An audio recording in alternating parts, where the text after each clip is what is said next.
Hoje nós vamos falar sobre fé salvadora, dar continuidade à confissão. E eu coloquei esse título: A fé transforma a Bíblia na palavra de Deus. É uma historinha interessante de um amigo, de um irmão em Cristo.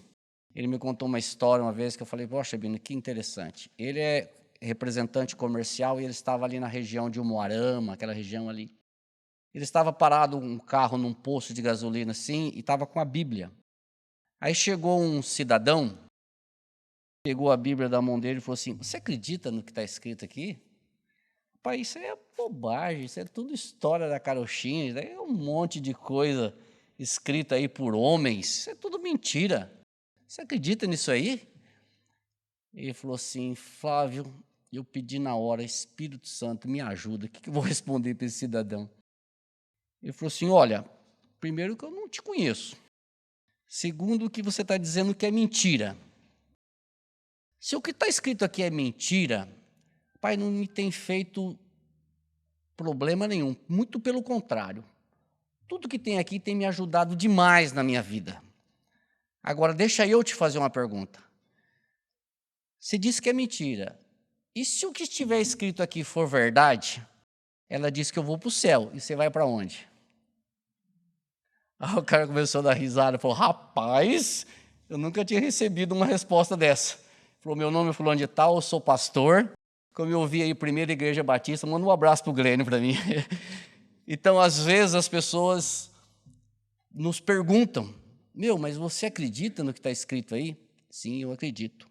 Só que só a fé pode transformar a Bíblia na palavra de Deus. Se não for a fé, ela continua sendo, nós vamos falar um pouco mais para frente sobre isso, história da carochinha, mentira, escrito por homens, um monte de coisas que as pessoas inventam, um monte de contradição, mas a fé transforma a Bíblia na palavra de Deus, inerrante, infalível. Sem fé, a Bíblia não é a palavra de Deus. Ela pode ser um livro qualquer. Dando sequência, nós vamos ler aqui o item 2, que diz assim. Por esta fé, o cristão crê ser verdadeiro tudo quanto é revelado na Bíblia, a qual se reveste da autoridade do próprio Deus.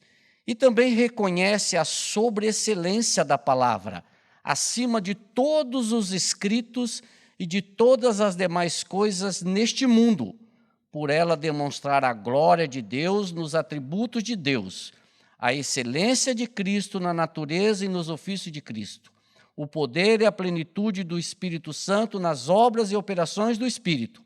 Reconhecendo tudo isso, o cristão é capacitado a confiar a sua alma irrestritamente assim crida. Muito bem, no último estudo, o Marco falou que fé nós não conseguimos produzir por nós mesmos. Eu não consigo produzir a fé. E que a fé, ela é imputada no coração do crente pelo Espírito Santo. E ele fez uma comparação bastante interessante quando ele pegou Efésios 2:8 e Hebreus 12. Efésios 2:8 diz assim, pela graça sois salvos mediante a fé. E isso não vem de vós, é dom de Deus.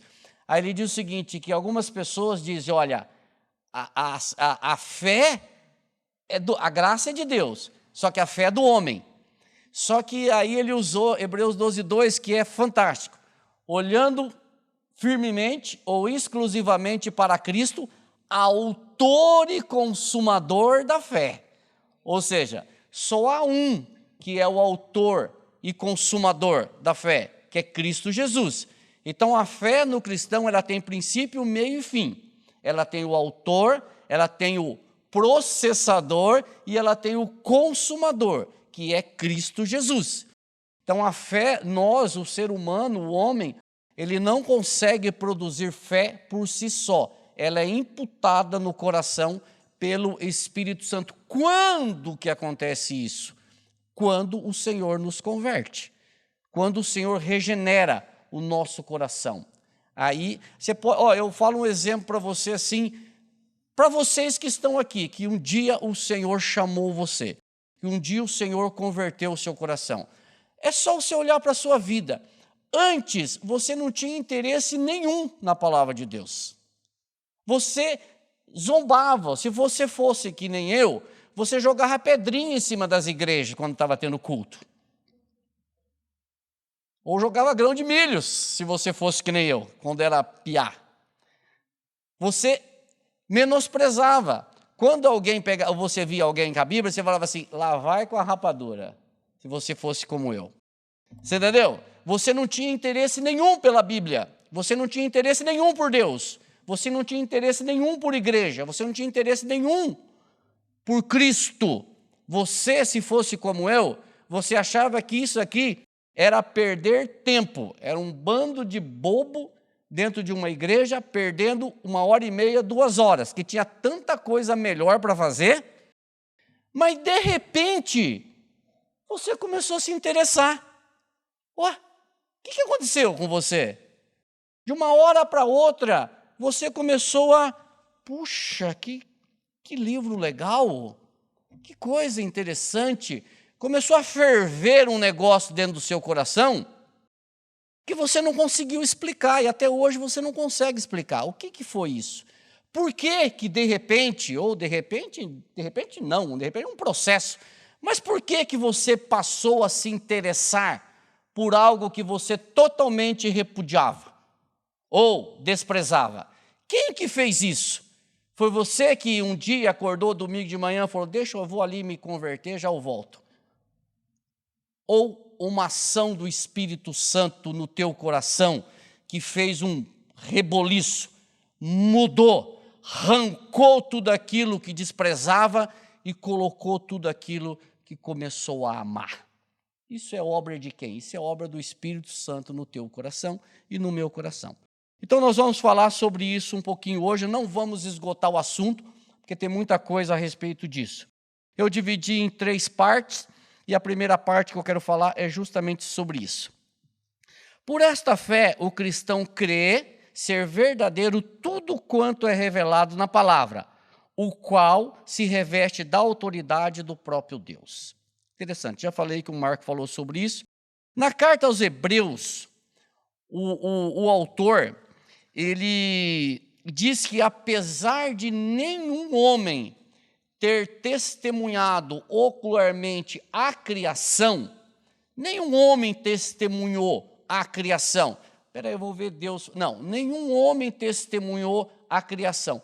Mas apesar de nós não termos testemunhado a criação, nós cremos que ela foi feita, que ela aconteceu pelo poder de Deus. Não cremos isso? Como é que nós cremos isso? Vamos ver o que diz Hebreus 11:3. Ele diz assim, olha como que começa legal, Hebreus 11:3, né? Pela fé, aliás, Hebreus 11 tem um monte de pela fé, né? Mas pela fé, entendemos que foi o universo formado pela palavra de Deus, de maneira que o visível veio a existir das coisas que não aparecem. Irmãos, vamos ser justos e sinceros. Sem a fé, isso é loucura. Sem a fé, isso aqui é loucura. Como que o visível apareceu das coisas que não existem? Só que o início do versículo, ele diz que há uma forma de você crer nisso. Pela fé. Então, voltando ao título do estudo, a fé transforma a Bíblia na palavra de Deus. Pela fé, nós cremos que nós cremos que o universo foi formado pela palavra de Deus. E por que nós não duvidamos disso? Pelo menos aqueles que creem verdadeiramente não duvidam disso. Qual é a chavinha? Qual é o modo? Qual é o porquê que eu e você não duvidamos quando nós lemos uma passagem como essa? Justamente pela fé imputada nos nossos corações por Cristo Jesus. Se não fosse a fé, nós duvidaríamos disso daí. Aí você vai dizer assim, Flávio, mas todo mundo crê? Não. Todo mundo acredita nisso? Não. Mas então só não acredita quem não tem a Bíblia. Não, a própria Bíblia diz que nem todos creem assim. 1 Coríntios 1,18 fala assim, ó. Certamente a palavra da cruz é loucura para os que se perdem, mas para nós que somos salvos é poder de Deus. Opa, então aqui nós temos dois grupos. Nós temos um grupo que a Bíblia é loucura. Nós temos um outro grupo que a Bíblia é a palavra de Deus. E qual que é o fator aí? O que divide este grupo? Por que o grupo da parte A do versículo é loucura? E por que o grupo da parte B do versículo é poder de Deus? Aonde que está o divisor de águas? Está justamente na fé. Porque a parte B do versículo diz assim, porém, para nós o quê? Que somos salvos. Ou em outra versão diz assim, o que cremos é poder de Deus. Como pode, num único versículo, você ter dois grupos? Um que totalmente rejeita, um que diz que é loucura. E o que é loucura da palavra de Deus? Justamente você ser salvo, morrer na cruz, é um Deus todo-poderoso, a segunda pessoa da Trindade, se revestir, se encarnar, ir para uma cruz, perdoar os nossos pecados, nos incluir na sua morte e na sua ressurreição nos dar uma vida eterna. Eu não vi isso, eu não senti isso, mas eu creio, porque está na palavra de Deus. E o que te faz você crer, Flávio? É justamente a fé. É justamente a fé imposta em nosso coração. Por que às vezes a gente vai conversar com algumas pessoas e você fala isso, às vezes as pessoas não respondem, mas ela fica olhando para você assim, com um olho de, rapaz, esse cara precisa ser internado. Não é? Rapaz, mas esse cara, não é possível. Véio. E você fala por quê? Porque você crê nisso. Eu creio, porque é verdade. Mas uma pessoa que não tem o Espírito, não crê, não é verdade. E o segundo texto, eu vou chegar já. O segundo texto ele vai falar, nesse mesmo livro aqui, ele vai falar uma coisa interessante. Eu coloquei aqui que a fé transforma a Bíblia na palavra de Deus. A fé sem Bíblia, aliás, a Bíblia sem fé é uma coletânea de livros. Concordam comigo? Que a Bíblia sem fé é uma coletânea de livros. Por quê, irmãos? Para muitos não faz sentido nenhum a Bíblia. Para outros, são somente histórias. Para outros, são contradições. Para outros, são loucuras. Para outros, devaneio, utopia. Mas para os que recebem a fé, é a palavra de Deus. E para estes, é a palavra de Deus. Perfeita, infalível, inerrante, poderosa, viva, eficaz. A revelação completa de tudo que o Senhor queria nos revelar. Percebe que aqui nós temos também dois grupos.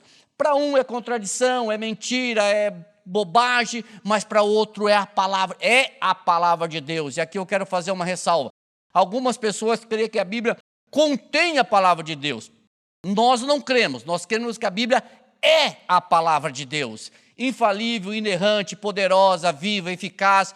A revelação completa de tudo aquilo que o Senhor queria nos revelar. Aí você vai me perguntar, mas você entende tudo? Não! Absolutamente não. Se eu fosse colocar em percentual, ia ser ridículo o que eu entendo. Mas porque eu não entendo, não significa que não é a palavra de Deus. É que a minha mente, limitada, falível, ainda não consegue compreender. Só que essa revelação, ela acontece de forma gradativa. E hoje você entende muito mais de quando você foi convertido. Então, a palavra, ela é. E olha o que diz 1 Coríntios 2,14, em cima da fala que eu falei há pouco. Ora, o homem natural não aceita as coisas do Espírito de Deus, porque lhes são loucura, e não pode entendê-las, porque elas se discernem espiritualmente. Então, irmãos, isso vem daquilo que eu falei há pouco para nós. Nós estávamos neste estágio aqui. o estágio do homem natural. Então, as coisas do espírito eram loucuras e não entrava na nossa cachola. A gente brinca o seguinte, que entrava por aqui e saía por aqui, mas não, batia e pulava, entendeu? Não entrava, por quê? Porque nós não tínhamos o Espírito. Então as coisas do Espírito se discernem espiritualmente e não carnalmente, e não intelectualmente, discerne espiritualmente. E para ser discernida espiritualmente, precisa ter ação do Espírito. E para ter ação do Espírito, você precisa ter fé. E para você ter fé, o próprio Espírito precisa imputar a fé. Percebe que é uma engrenagem, que aonde que fica o homem? Fora. Essa engrenagem você não participa não, meu querido. É o Senhor que atua na tua vida e na minha vida. E graças a Deus por isso. Porque se dependesse da minha ação, não teria como fazer.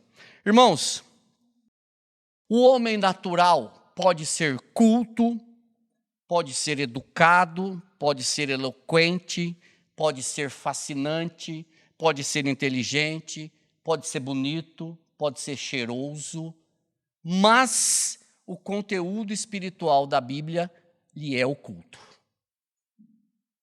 Ele pode ser tudo, ninguém nega que o homem natural pode ser tudo. Você olha para uma pessoa e diz, puxa, mas que cidadão ou que cidadã inteligente, hein?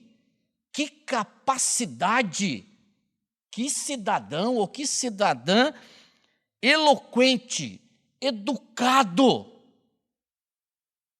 Mas o conteúdo espiritual, o conteúdo da Bíblia lhe é oculto. Pode até conversar a respeito dela, mas o conteúdo espiritual lhe é oculto. O homem só pode ser mudado neste sentido se o Espírito Santo converter o seu coração e lhe imputar fé. E isso é de dentro para fora. Não é de fora para dentro. É de dentro para fora. Foi isso que Paulo, certa vez, disse perante o governador Félix em Atos dos Apóstolos. Em uma das suas defesas, Paulo usou justamente isso em Atos capítulo 24, versículos 14 e 15.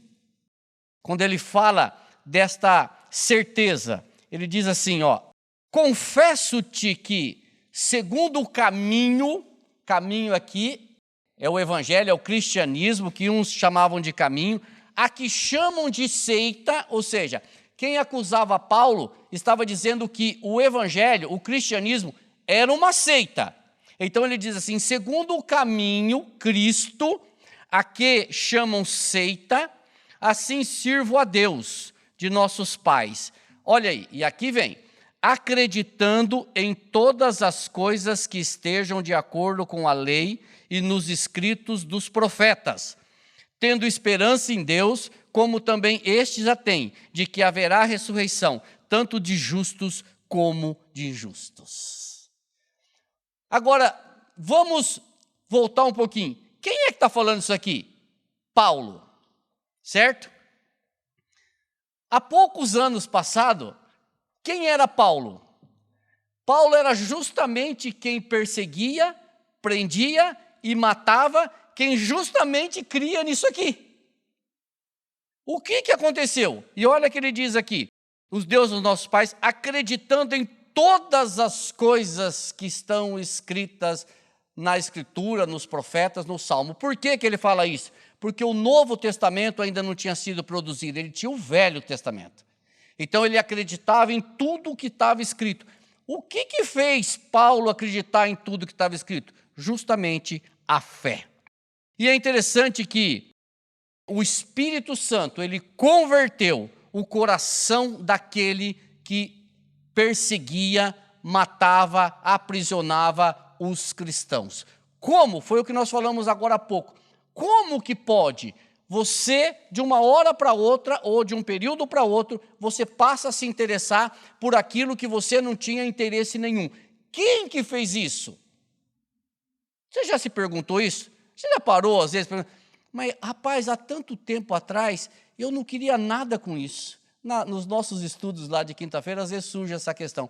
mas por que eu comecei se eu não queria isso? Pois é, louve ao Senhor, porque o Senhor foi lá e puxou você do meio de uma geração corrupta, perversa, e disse assim, você vai, eu vou mudar o seu coração, eu vou arrancar um coração de pedra e vou colocar um coração de carne. E fez isso pela ação dele. E interessante que Jesus, ele deu uma bronca nos fariseus e nos religiosos da época, justamente porque eles examinavam as Escrituras procurando respostas. Só que quando a resposta chegou, eles não creram. E Jesus fala isso para eles. Em João 5, 39 e 40, ele diz assim, vocês, fariseus, escribas, religiosos, vocês examinam as Escrituras. É verdade, eles liam a Escritura. Qual a Escritura? Velho Testamento. Vocês examinam as Escrituras, porque julgam ter nelas a vida eterna. E é verdade, porque elas mesmas que testificam de mim. Contudo, não quereis vir a mim para terdes vida. Ou seja, Jesus dá uma bronca neles, dizendo assim, vocês ficam examinando, e eles examinavam tanto a Escritura, porque quando os magos chegaram no nascimento de Jesus Cristo, Herodes diz assim para os escribas, os fariseus, aonde vai nascer o rei dos judeus? O que eles responderam? Segundo o profeta, vai nascer em Belém da Judéia. Que profeta? Profeta Miqueias 5:2. E tu, Belém Efrata, de tu sairá o Salvador. Então eles conheciam muito bem a Escritura, eles sabiam que de Belém viria o Salvador. Jesus nasceu em Belém.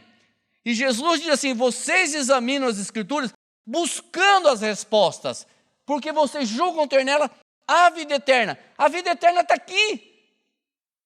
E vocês não querem. A resposta que vocês procuram chegou. Só que vocês não querem essa resposta. Vocês não querem vir a mim para ter vida. Por quê? Porque faltava justamente a fé. Mas será que é para todos? Então veja o seguinte, veja 1,45. Olha que interessante. Filipe encontrou Natanael e lhe disse, achamos aquele sobre quem Moisés escreveu na lei e a respeito de quem os profetas também escreveram, Jesus de Nazaré, filho de José. Irmãos, sobre o ponto de vista de análise das Escrituras, qual a diferença entre os fariseus, os escribas, os religiosos e Filipe? Nenhuma!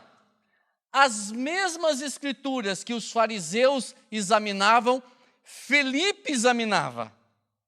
As mesmas Escrituras que eles julgavam ter vida eterna, a mesma Escritura que eles liam buscando respostas, os fariseus, os escribas, os religiosos, os doutores da lei liam, e Filipe lia também.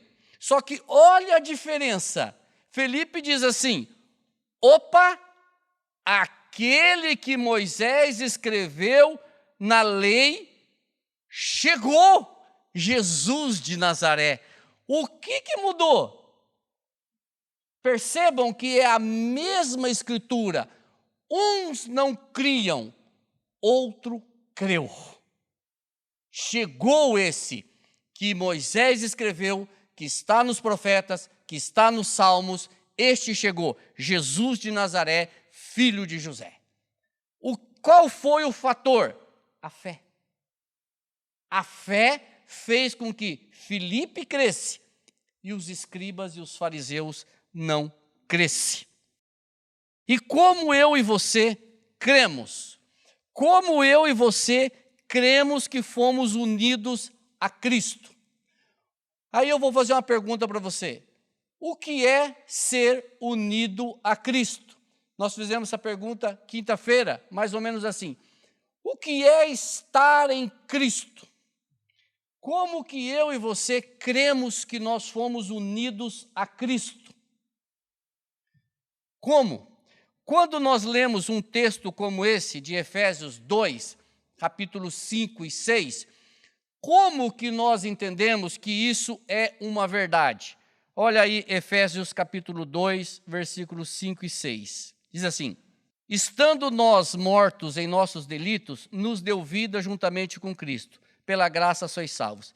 E juntamente com ele nos ressuscitou e nos fez assentar nas regiões celestiais em Cristo Jesus. Quando eu leio um texto como esse, irmãos, eu jubilo, eu fico maravilhado.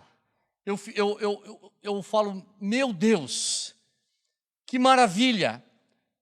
Porque é o seguinte, tudo que está aqui é verdade. Eu estava morto nos meus delitos e pecados, eu não conseguia produzir vida, eu não conseguia me converter, Ele me deu vida, porque eu estava morto, e Ele nos deu vida juntamente com Cristo, porque pela graça eu fui salvo. E outra coisa, e juntamente com Cristo me ressuscitou. Como que Ele me ressuscitou se eu ainda estou vivo? Ele me ressuscitou espiritualmente. E no último dia, lembra que foi isso que Marta respondeu para Jesus? Eu sei, Senhor, que Ele será ressuscitado no último dia. E mais que isso, e nos fez assentar nas regiões celestiais em Cristo Jesus. Irmãos, todos nós que verdadeiramente cremos em Cristo, nós já estamos sentados nas regiões celestiais em Cristo Jesus. Como que você crê nisso? Como que eu tenho certeza que isso é uma verdade? Pela fé. Somente pela fé. Se não for pela fé, isso não se torna realidade. Eu ainda fico questionando, mas será? Irmãos, o será, ele só se enquadra em um fator da vida cristã: incredulidade. Quando eu digo será, eu trago a solução para mim. Será que isso é verdade? Será que Deus falou a verdade? Quando eu digo será, eu digo não, eu faço melhor. Eu faço melhor que isso aqui, porque isso não pode ser verdade. Se isso aqui não for verdade, então eu trago para mim, então eu faço melhor que isso. Não! Isso aqui é verdade. Tanto é verdade que você era um podre, ia para o inferno, isso não é mentira, é uma verdade. Tanto é verdade que você nasceu pecador, longe de Deus, afastado de Deus, como é verdade que Ele te deu vida, como é verdade que Ele te matou no corpo dele naquela cruz, tanto é verdade que Ele te ressuscitou juntamente com Cristo, quanto é verdade que você está sentado nas regiões celestiais em Cristo Jesus. Pela fé. Não tente entender, creia. Creia, porque se você for tentar entender, você não vai entender. Creia, porque eu creio para depois entender.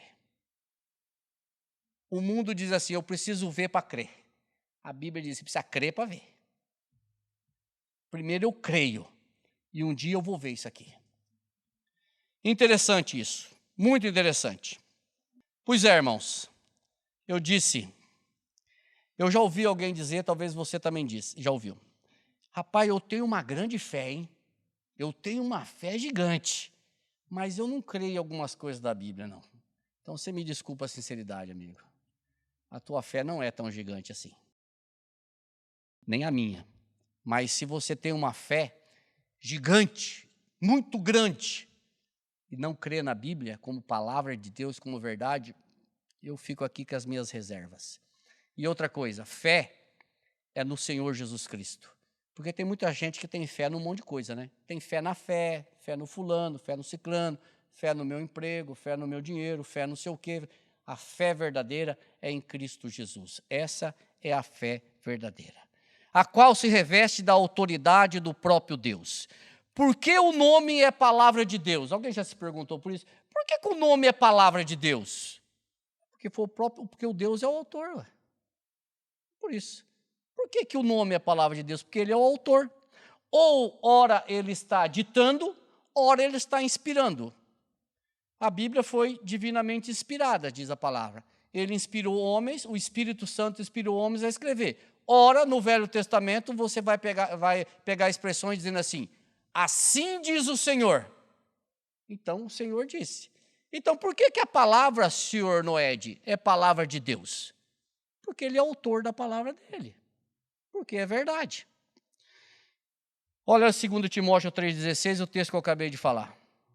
Toda a Escritura é divinamente inspirada por Deus, 2 Timóteo 3,16, e útil para ensino, para repreensão, para correção, para educação na justiça. Não diz que o Velho Testamento foi inspirado e o Novo não. Não diz que o Novo foi inspirado e o Velho não. Mas diz que toda a Escritura foi inspirada. Isso nos remete, nos leva a crer totalmente na Escritura como inspiração de Deus. E útil para ensino, para repreensão. Segundo ponto, a qual se reveste, ou seja, a Bíblia se reveste da autoridade do próprio Deus. E também reconhece a sobreexcelência da palavra, acima de todos os escritos e todas as demais coisas neste mundo. E aqui a gente entende. Somente pela fé eu reconheço a sobreexcelência da palavra de Deus. E não somente reconhece a sobreexcelência, mas age de conformidade com ela. Só pela fé eu reconheço a excelência da palavra de Deus. E o salmista fala isso em Salmo 19, 7 e 10, quando ele diz assim, a lei do Senhor é perfeita e revigora a alma. Os testemunhos do Senhor são dignos de confiança e tornam sábios os inexperientes. Os preceitos do Senhor são justos e dão alegria ao coração. Os mandamentos do Senhor são límpidos e trazem luz aos olhos. O temor do Senhor é puro e dura para sempre. As ordenanças do Senhor são verdadeiras, são todas elas justas. São mais desejáveis do que o ouro, do que muito ouro puro. São mais doces do que o mel, do que as gotas de favo. Isso aqui é a palavra de Deus. Tudo que o salmista fala aqui é a palavra de Deus, ou seja, a sobreexcelência da palavra de Deus. E aí, irmãos, a palavra de Deus, sob a autoridade, sob sua autoridade, ela implanta no ouvinte o temor de Deus. Mais que isso, ela implanta no ouvinte o desejo de estar com Ele, dando conhecimento de Deus e o modo como o homem realmente deve viver diante dele. Somente isso, a palavra sob a sua autoridade, ela implanta no ouvinte o temor de Deus e o desejo verdadeiro de estar com Ele. A palavra de Deus, a Bíblia, pela fé, ela é o divisor de água. Ela é a nossa única fonte de regra, de fé e prática. E ela está acima de qualquer outro ensino. Tudo precisa passar pelo crivo da palavra de Deus. Seja a mensagem, seja um livro, seja um testemunho, seja qualquer outro escrito, seja qualquer outra coisa, tem que passar pelo crivo da palavra de Deus. Se não estiver subordinado à palavra de Deus, precisa ser desprezado. Se eu não estiver equivocado, tem um versículo aqui de Atos. Se o que eu falar aqui, irmãos, se o que o Marco pregar aqui, se o que o Danilo pregar neste púlpito, ou qualquer outra pessoa, se o que nós cantarmos aqui não estiver subordinado à palavra de Deus, despreze, ignore. Se o que eu pregar aqui for contra a palavra de Deus, não considere, muito pelo contrário, me questione, briga comigo, me pergunte, está errado. Nós percebemos que em alguns lugares diz assim, não questione o ungido de Deus. Eu falo o contrário, questione. Se estiver errado, concorda comigo? Pergunte, opa, aonde está isso aí? Baseado no quê? Não diz a palavra de Deus contrário? O que nós percebemos? Aqui nós lembramos dos nossos irmãos bereanos. Atos capítulo 17, 11 a 12, diz assim, Ora, estes de Bereia eram mais nobres do que os de Tessalônica, pois receberam a palavra com toda a avidez, examinando as Escrituras todos os dias, para ver se as coisas eram de fato assim. Com isso, muitos deles creram, mulheres gregas de alta posição e não poucos homens. Opa! Primeiro, receberam a palavra com avidez. O que significa isso? Com voracidade, com desejo. Receberam a palavra com aquilo que eles queriam receber mesmo. Segundo, como precisava passar pelo crivo das Escrituras, e outra coisa, hein? Quem estava pregando aqui não era o Flávio, não, hein? Quem estava pregando aqui era Paulo, hein? Dá uma olhada na diferença de gabarito. Você entendeu? Era Paulo que estava pregando. E se Paulo os caras analisavam, imagina eu. Como precisavam analisar, passar pelo crivo das Escrituras, tudo o que Paulo estava pregando, ó, é verdade. É verdade. É verdade. Tudo que Paulo falava é verdade. É verdade. Passa pelo crivo, está na Escritura, é verdade. E com isso o que aconteceu? Esse cara está falando a verdade. Muitos creram. Muitos creram. E essa é a nossa postura. Pela fé, vou analisar, ver se está certo ou que está errado. E aqui também, irmãos, eu lembro de um outro episódio que aconteceu na Bíblia, e isso com os discípulos. Quando eles estavam diante do Sinédrio, diante dos poderosos, logo depois que eles receberam o Espírito Santo, ali em Atos dos Apóstolos, eles começaram a pregar o Evangelho.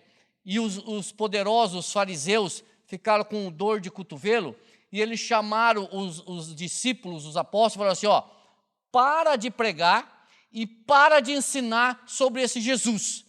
Nós não queremos que vocês ensinem mais. Para, mas é para parar agora, senão vocês vão tomar uma pisa. E aí eles respondem o seguinte, em Atos 4,19. Mas Pedro e João lhes responderam, julgai se é justo diante de Deus ouvir-vos antes a vós do que a Deus, pois nós não podemos deixar de falar das coisas que vimos e ouvimos. Irmãos, eles creram verdadeiramente naquilo que o Senhor colocou no coração deles, a ponto deles dizer assim, ó, quer bater? Bate. Quer matar? Mate. Quer expulsar? Expulse. Mas eu não vou deixar de falar desse Cristo.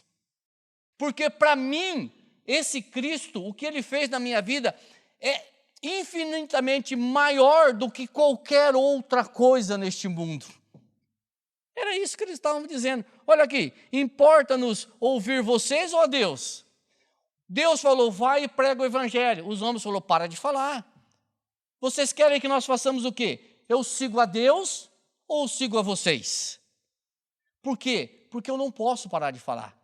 Esse negócio flui assim, ó. Flui, eu não consigo parar. Eu não consigo parar, porque é mais forte do que eu. Isso é Evangelho. Isso é pela fé. E terminando, irmãos, eu vou para o item 3, que diz assim, a parte 3 que diz, por ela demonstrar a glória de Deus nos atributos de Deus, a excelência de Cristo na natureza e nos ofícios de Cristo, o poder e a plenitude do Espírito Santo nas obras e operações do Espírito. Reconhecendo tudo isso, o cristão é capacitado a confiar a sua alma irrestritamente assim crida. Irmãos, quando eu leio um texto como esse, dos pais da igreja que se reuniram para fazer sobre a confissão, o que nós percebemos aqui até o último parágrafo ali, depois de até reconhecendo? Nós percebemos aqui a atuação completa do quê?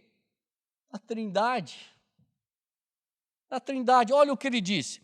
Por ela demonstrar a glória de Deus, nos atributos de Deus, a excelência de Cristo, na natureza e nos ofícios de Cristo, o poder e a plenitude do Espírito. Nós percebemos aqui que pela fé, na palavra de Deus, nas obras do Senhor, nós cremos juntamente com isso na ação completa do quê? Da Trindade Santa. que atuou desde a criação até o fim, que é Deus Pai, Deus Filho e Deus Espírito Santo, que desde a criação estavam juntos e até o final estarão juntos. Quando nós lemos o livro de João, nós percebemos muito claramente Jesus sempre fazendo menção dele, do Pai e do Espírito. Nós cremos nisso, na unção, na atuação da Trindade. Ou seja, a palavra ela demonstra pela fé a ação completa da Trindade. E aqui, para terminar, ele diz assim: reconhecendo tudo isso, o cristão é capacitado. Ou seja, reconhecendo o quê? Reconhecendo tudo isso que nós falamos. Reconhecendo a sobreexcelência da palavra, reconhecendo que a fé ela é imputada nos nossos corações pelo Espírito Santo, reconhecendo que nós não temos poder para aumentar a nossa fé, tanto é que isso é uma oração dos discípulos, que foi falado aqui também na última vez pelo Marco, quando eles disseram: Senhor, aumenta-nos a fé.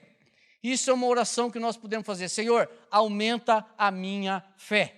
Então, reconhecendo tudo isso, o cristão é capacitado a confiar a sua alma. Ou seja, também essa capacitação, ela vem do Senhor.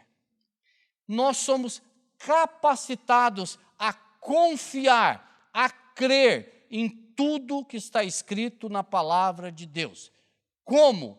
Pela fé que o Senhor imputou em nossos corações. Deixa eu ler aqui então esse último texto, Timóteo 1,12. Pois sei em quem tenho crido, e estou certo de que Ele é poderoso para guardar o meu depósito até aquele dia. Irmãos, você crê nisso? Você crê nisso? Tem uma passagem, aquela passagem mesmo de Jesus com Marta, na ressurreição de Lázaro. É interessante que Jesus, quando Marta chora ali, Maria e tal, Jesus diz assim para ela assim: Marta, eu te disse que quem crê em mim não morrerá eternamente, mas tem a vida eterna. E aí Jesus faz uma pergunta para ela que eu faço para mim e para você. Jesus diz assim: crês nisto? Você crê nisto? Irmão, você crê nisso aqui? Porque sei em quem tenho crido. Você sabe em quem você tem crido? Jesus é uma realidade na minha vida, na sua vida. Eu sei em quem eu tenho crido e eu estou certo, não há nenhuma dúvida no meu coração de que Ele é poderoso para guardar o meu depósito até aquele dia. Irmão, eu vou repetir, desculpa a insistência. Você crê nisso? Se você crê nisso é porque você recebeu fé. Porque o homem natural não crê nisso. O homem natural acha que isso aqui é loucura. Mas se você e eu cremos nisso, foi porque o Senhor colocou em nosso coração. O Senhor, vou usar o termo teológico, o Senhor nos converteu a Ele. O Senhor arrancou o nosso coração, o nosso velho homem.